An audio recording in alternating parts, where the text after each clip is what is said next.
ఫిబ్రవరి 7 మీ బలాబలాలను తెలుసుకోండి. నీ హృదయం గురించి నీకు అవగాహన ఉండాలి.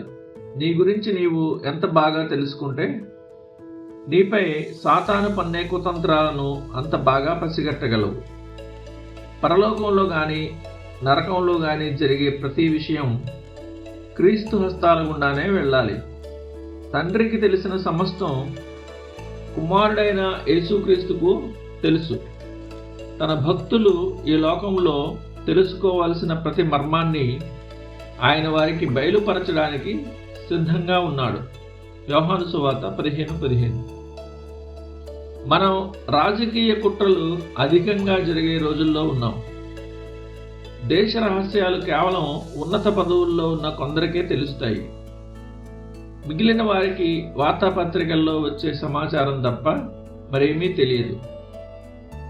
మానవ ఆత్మలకు విరోధంగా సాతాను రహస్యంగా అల్లే కుట్రల విషయంలో కూడా ఇదే జరుగుతుంది. సాతాను పన్నే పన్నాగాలను కొందరు మాత్రమే పసిగట్టగలరు. వారే దేవుని పరిశుద్ధులు. దేవుని ఆత్మ వారికి పరలోక భాగ్యాన్నే కాకుండా భూమి మీద సాతాను అల్లే విష వలయాలను కూడా వివరిస్తుంది. మీ శత్రువు మిమ్మల్ని గమనిస్తున్నాడు. నీ హృదయాన్ని నీవు పరీక్షించుకో. నీ బలహీనతలు ఏమిటో నీవు తెలుసుకుంటే సాతాను నిన్ను ఏ విధంగా శోధిస్తాడో నీకు అర్థమవుతుంది. ఒక సైన్యాధ్యక్షుడు నగరం చుట్టూ తిరిగి ఎక్కడ బలహీనంగా ఉందో చూసి అక్కడే దాడి చేసినట్లుగా సాతాను కూడా క్రైస్తవుని ప్రతి కోణాన్ని నిశితంగా పరిశీలించిన తర్వాతే తన శోధనలను ఎక్కుపెడతాడు. దేవుని వాక్యమే మన కవచం. దేవుని వాక్యాన్ని శ్రద్ధగా చదవండి. క్రీస్తు సైనికులకు మరియు అపవాదికి మధ్య జరిగిన గొప్ప యుద్ధాల చరిత్ర ఇందులో ఉంది. సాతాను వారిని ఎలా చిక్కుల్లో పడేశాడో, తిరిగి వారు తమ పోగొట్టుకున్న విశ్వాసాన్ని ఎలా పొందుకున్నారో మీరు చదవవచ్చు.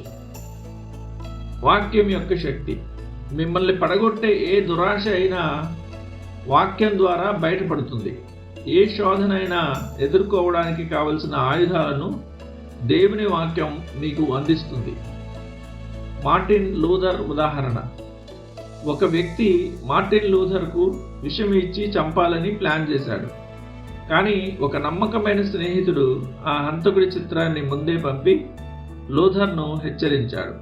అదేవిధంగా క్రైస్తవులారా, మీ ప్రశస్తమైన ఆత్మను నాశనం చేయడానికి సాతాను ప్రయోగించే దురాశలు అనే హంతకుల ముఖాలను బైబిలు మీకు ముందే చూపిస్తుంది. వాటి వలన నీ సేవకుడు హెచ్చరిక నొందును.